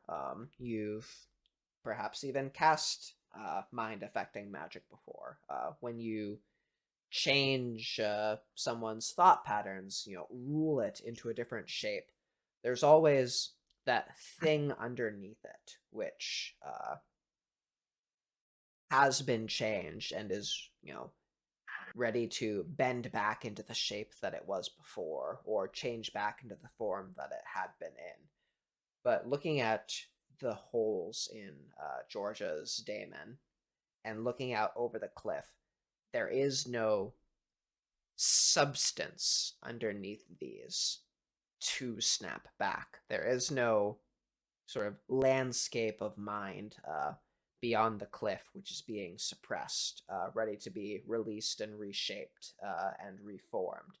It is gone. It is unmade. Yeah, Pascal's gonna use some sailor language under his breath then and go, this her mind wasn't affected, it was carved out. this isn't an active magic effect. It happened. I don't know if we can fix this. Hull is pretty horrified. Like this isn't just people, being subtly affected and sort of nudged around by magic, and as they've kind of done so far. This is full scale like mutilation.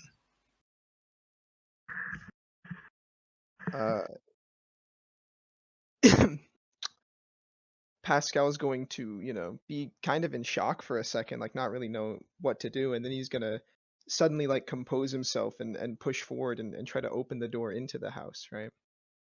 Okay. Thinking maybe surely there's something in there, this can't just be it. Right, and while you're doing so, Dalian had a spell he had been working on. Yes.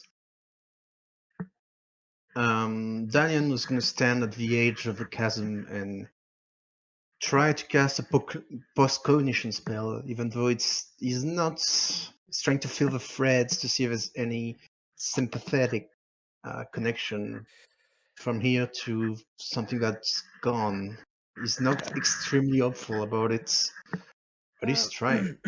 Okay, so sort of by default, without using temporal sympathy, you'll I'm only be using able.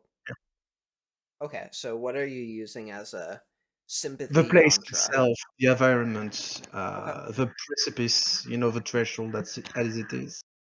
Okay. Like putting his hand right So I down. think that giving you sort of a yeah. So I think that what Dalian wants is a yantra which represents sort of the way things were, and he has that in the form of the Goetia that are around that presumably sort of Oh yes, stuck that's true. around.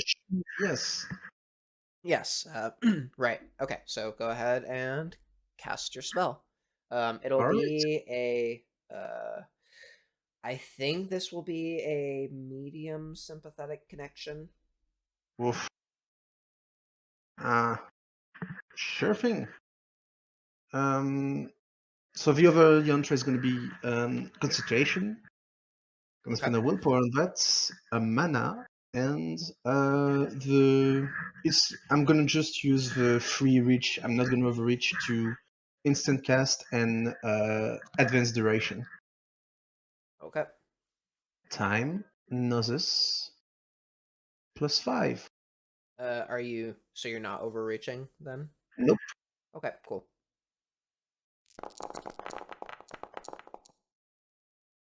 You can Nice. also use the spell builder, FYI. But nice. This All isn't right. a practice Right. for you, right? Nope. Okay, so you get the spell off. Dalian has sort of this. Did you spend the reach for being able to scrub and all that? Nope. I did Okay. not. All right, so you don't have to wait long, especially not in dream logic. But Dalian sort of watches, sort of this.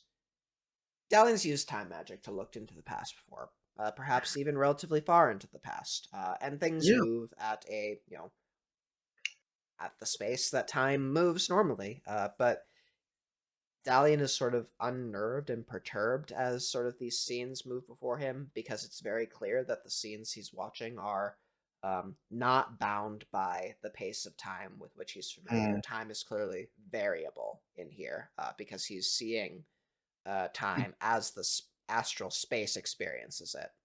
it probably reminds him heavily of his awakening, where time just Possibly, yeah. moved when Um, it wanted.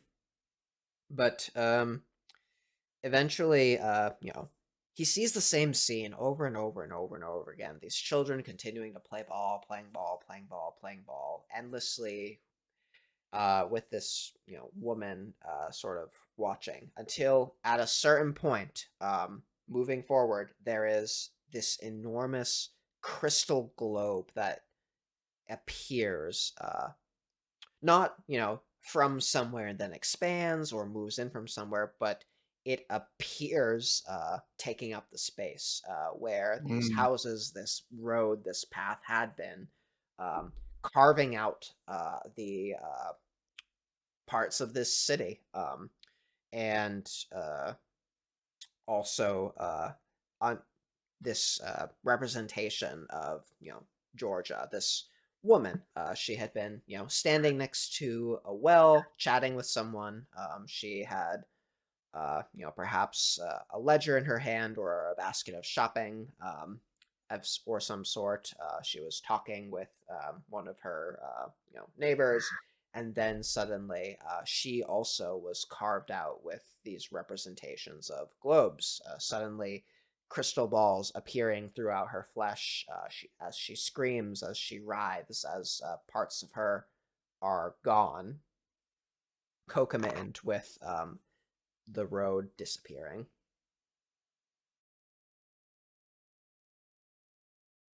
Daniel's gonna stop after watching that and gonna join the others. Okay. You find that Pascal has barged into this one house, and inside he finds, a very large house, larger on the inside than on the outside. He actually finds himself quite short compared to the furniture. The table is or the dining room table is up to his shoulder height. The couches are enormous. The kitchen is big. He seems to be wandering around at child height, despite being in his full adult bodied body. And he sees sort of other Goetia in here. He sees sort of a representation of an older man, or not older, but yeah, an older man. Slightly salt and peppered hair, short beard. Doing some bookkeeping upstairs. He finds representations of a sibling, perhaps, of Georgia's. Is there a particular sort of way that he goes about his entry into this space? Definitely like, looking at, I guess, through the architecture, like he's kind of rushing through it. He's kind of trying to see if there's any sort of memory or mark of memory relating to like the spell, anything that seems like it doesn't belong, If his reasoning is kind of like if Georgia herself has so much, pocket marks, maybe this house will have some sort of damage as well. Mm-hmm. The place where in this house Pascal finds the most evident absence, I suppose we'll call it, is in the library. In the library where the bookshelves are very, very conspicuously empty. Just not like empty, like in the dream logic of what he's seeing. He can tell that there are supposed to be books there. The space thinks that there ought to be books there, but there are not, with the exception of a single one, which is sort of leaned up against a small model globe, within which is a ledger having sort of a small amount of a page's worth of information about the Virginia Trading Company, namely, its address in Arlington, and the rest of the pages are blank.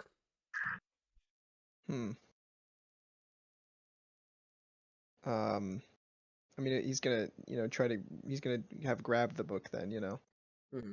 But Okay. other than that, if the room's empty, that's it. Yeah, and at that point, given that Dalian came to go look for you, do you follow him into the house or wait for him outside? He's probably gonna. Is the daemon outside? She is still sitting on the porch. Yeah. So he's gonna look at the daemon and with pity. And he's gonna say, Are you alright? Well, it I wasn't don't think nice. I don't think that she sort of makes sense of the question. She hears your question and she acknowledges that you're here, but she doesn't, Uh, she doesn't seem to have yeah. contextualized it. What was the name again? The woman No, Georgia. Georgia. Georgia. So he's gonna say, "You are Georgia spirit." Same acknowledgement, same sort of lack of understanding. Are you getting better or worse? Uh, and at this point, she looks back up at Hall and says, "You. I remember you, or someone who looks like you, but how do I know you? I don't know if I'm getting better or worse. I don't know." You remember me? No. Mm.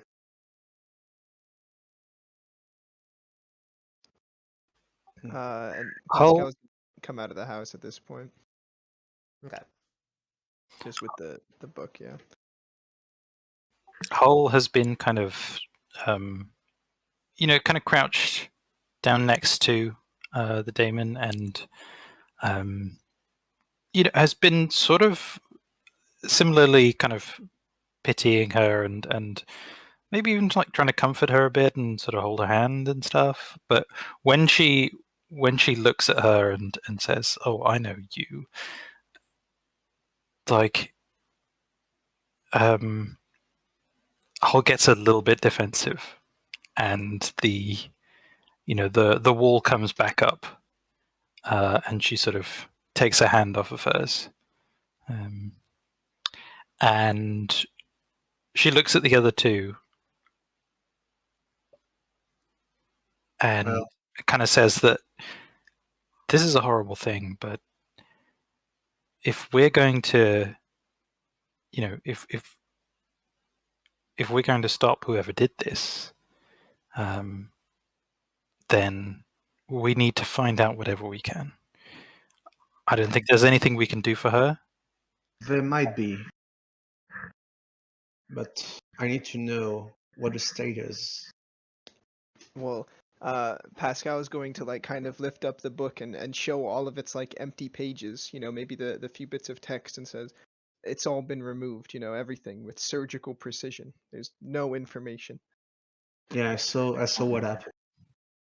Never seen something like this before, but it was just engulfed, destroyed by crystal spheres. I don't know if there's much more to find in here, right? It's not just the chasm that's gone. It's everything. The It's not smallest little notes. gone, not always. I can reach back. I can grab onto something, but I can bring him back yet. I'm not. Well, It's they'll good. they'll have carved out. They've clearly carved out whatever information might lead back to them. But Well, Dalian, if you can see what it was before it was carved out, I saw. Yes. maybe we need to get to. I mean, it's going to be difficult to get to anything that might lead to them. Not necessarily. I have an idea. Please go ahead. He points to Damon and say, "She's the head soul, I think. I think her state. She was attacked, but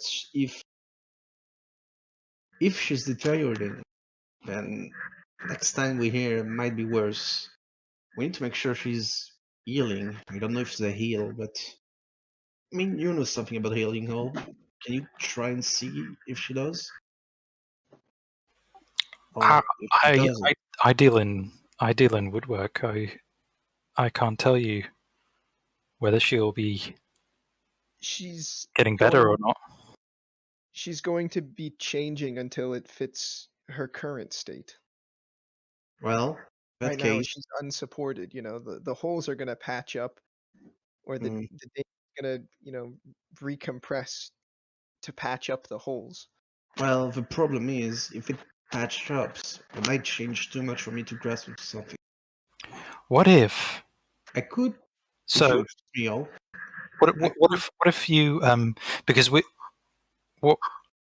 just kind of out of character, like Yeah. in a sense, because I'm just trying to navigate the all the terms for all this thing, all this stuff. But like if we're looking for like scenes where that might give us information, maybe the daemon here is our link, Yeah. That's because why. they might have been present in stuff. Oh, is that what you were going for? Yeah. So, if you change too much, I might not be able to grab onto anything. What I could do is, well, freeze her, stop time from getting to her. Pascal's gonna get like a little bit of a sour look on his face. It's gonna be like, freeze it. Yes, stop her Ugh. from changing. I don't know if that would be good for Georgia. I mean, it will. I don't know if a mind works or the soul work, but So you're doing staving off the changes. whether good or bad, yes. What Or I if could try to stay with the bad changes and help the mind heal naturally without. let's have that as like a Well, if we have to leave here my without other getting any option more. is there's always link to your past self. You are what you were, but not exactly. It's a bit hard to explain, but I Well, could, everything leaves traces of its passage. yeah, I could strategize her traces, see if she Yeah. grow back into something like her, but Well, I'm not sure. I don't know if it's work. here's what I think the first thing we should do is Mhm. if you do what you did just now with the cliffside and seeing what happened there and what it was like before. Maybe Mhm. if you go through this adversary's past, and we might be able to glimpse something that will give us more information. Hmm. I know that's more difficult, but if we can try When, and do that yeah, but to maybe. who she was before this happened, and anything she might have known, any thoughts she might have had about these things. Well, the thing is she all of Georgia or just a part of Georgia? Well, everything She's here is just a part of Georgia. So does she knows everything? if this is her adversary, then it will know basically everything. And what we're looking at here seems to be a kind of childhood memory that isn't going to tell us much, even if we do put it back together. Mm-hmm. But if we can go through this adversary's past, maybe it will have, will have been poking around with her current goals and what she was doing for this, whoever did this to her. I could try, but time times flows how it wants to flows here. Might be more difficult. Might take well Well, a Well, we're lot of going to time. find out. I will, it's out of Yeah. character, tell you that Georgia's daemon will serve as a sympathy yantra for itself, so you can use that. Obviously, you have to overcome Yep. temporal sympathy with stand, but looking using the daemon as a sympathy yantra is a thing you can do. I'm proposing this as this is a difficult thing, but it seems to be the only our only avenue to getting any more information right now. Mm-hmm. And then once we try that, even if it Well, doesn't work out, we can maybe just put her on hold or just leave her be and try other avenues later on. I can. Pascal's going to pass the book to Damien. Like, He's in gonna case look. this helps. I don't know exactly what you're planning on. I don't know how to read. Oh, this is the only information left. If you need any past stuff, I don't know if the Well, words are as important as the fact that it's still here. it's that means gonna open the book and flip through it and see if you can understand the words. It's empty, It's with the empty. exception of some words on the front. If Dalian can't read, he'll see sort of maybe he'll see the word Virginia. Maybe he'll recognize that. Maybe he won't. But No, there's very little in the way of words in it. yeah, Which is but the only still, thing left in the house, though. he looks up and shakes his head. No, it's like scribbles to me. I don't read. Yep. Either way, what are you gonna do now? Well, guess I'm gonna try. Give me a month. I might. Do we have how do astral yantras in other people's Oneros work, right? You can't do the funky summoning, right? I think you I can do it wherever. yeah. Yep. Okay. But Dalian is going with it. The thing is, I might be able to pull off a bit more magic, and I don't know what it's going to do here, but I'll do my best.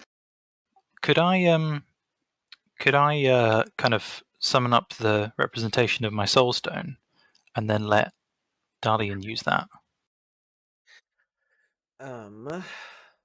So you could summon up a representation of your soul stone, yeah. It won't be your soul stone, but it will be a, yantra as if it were. So Damien it'll is be a going piece of hull, so it represents we talked about this before, but I forget. Damien is going to shake his head. No, thank you. I don't. I'm more comfortable with my planets. Okay. Besides, I don't even think I'll be able to use it. I need a lot to grab on what she was.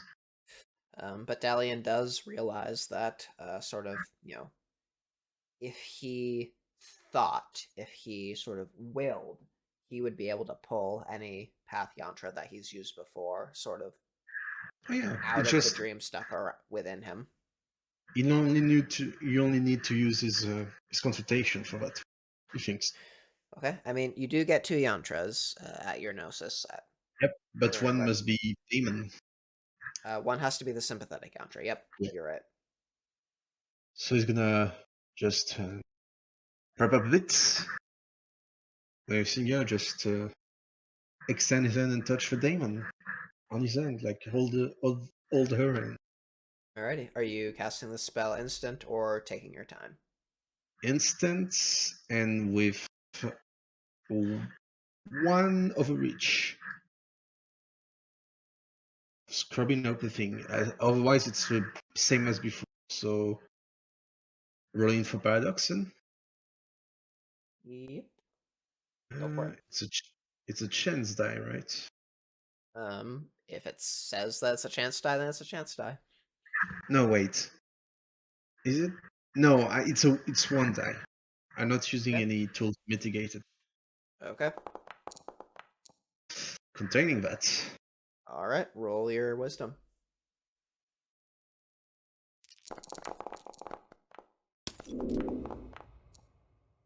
Okay. That's enough. So Dalian's dream pattern takes a point of bashing damage. Yep. How's that manifest? There's probably like some mist and laughter that grow dissonant and malicious for being like for a bit, and his eyes darken a little as he winces. Okay. Go ahead and roll the spell. All right, still using willpower because I think it's important. And time is fine.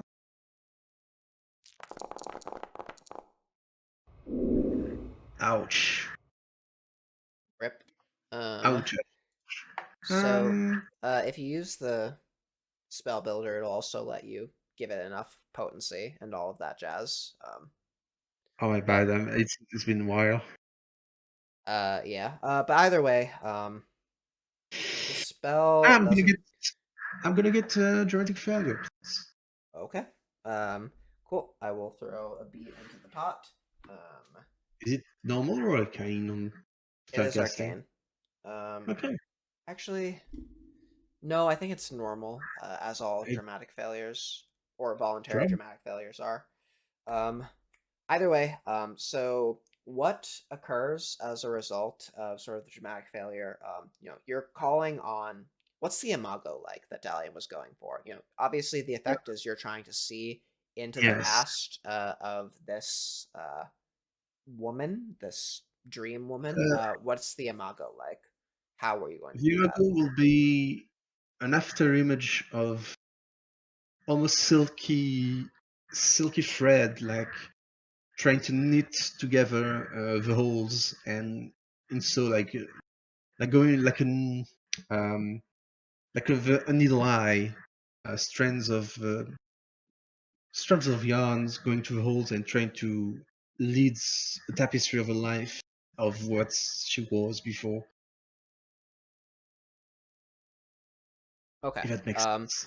So this, Dalian reaches in his sort of imago into these strands of silk, tries to weave them together, but they tangle and rip and uh, form holes and separate underneath his fingers, as sort of they're eaten almost as if moths, or as if by moths. So I'll give you a condition called moths. It'll have something to do with I think hmm, I think you lose 10 again on rolls related to repairing or uh repairing things, broadly defined, not just objects, but relationships, feelings, futures, anything related to repairing loses 10 again, and it will be resolved the next time you dramatically fail one of them. So I have another condition. Yes, it is a condition. I'm adding it on your sheet. Use 10 again on to repairing Okay. anything. Oop. It's going to make it hard to fix up a meal. Resolve, fail, such a roll. Okay, cool. So Um, Daniel just grunts in annoyance and just step back and shake his head. Yeah. Cannon gone to enough of her. It's no use.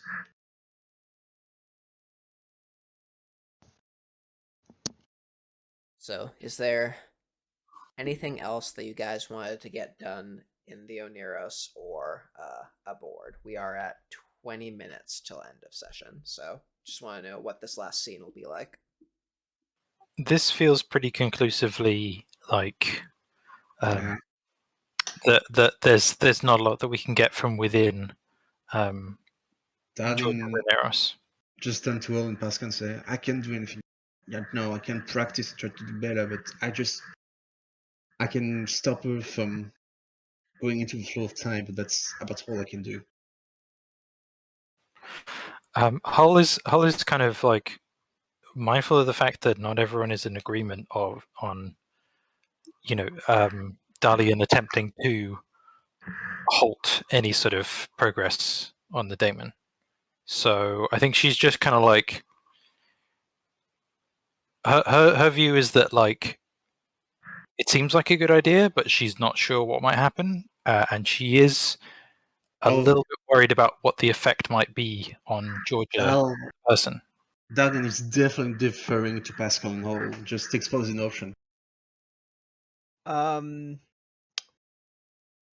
think Pascal's kind of generally against freezing Georgia with the magic.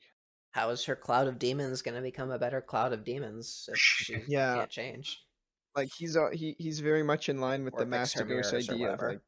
things are already like like changing and shifting, and so she's clearly been impacted pretty horribly by this magic. So like he doesn't think that like holding open the wound, so to say, even if it's not gonna like get infected, using that analogy by this, like it's not Yeah. gonna heal back. There are others say, then I think I can stop her from falling apart and let her heal normally. Can you pause only the negative aspects? I can. He would be, he'd be begrudgingly be okay with that, Um, Yeah, I I mean, will. go ahead. Sorry. I will say that you'll have to tell me sort of how the imago for a time shielding that only halts negative sort of changes to the daemon's pattern will go. I'm open to arguments, but for time in particular, I don't know that it would be able to do so. Whether they What know if that or not after you've cast the spell. what if it's Or sort of targeting? Because what we're worried about here is like, and this is probably how Hull would think of it as well, being a carpenter. Um, is that it's like structural holes Mhm. that is a sort of unnatural damage and potential, collapse. Um, it's not just, oh, here's the regular changes that a person yeah, goes through or whatever. It maybe if like the spell targeted the holes rather than Georgia as an entire pattern and prevented them from collapsing or affecting anything further. Um, okay, yeah. I will. Yeah, so I'll say that time or fate could do sort of either of those things to a degree. I was You thinking can, of variation of Veil of Moments. yeah, you can go ahead and cast the spell, and we'll see what Um, happens. I think I'll do it tonight because like Darian's feel like it's gonna be one of the biggest spells he's ever worked on. So I feel like he's gonna try to gather up. Like he's gonna say I'll need a lot of time power. I don't know if I can pull this off efficiently.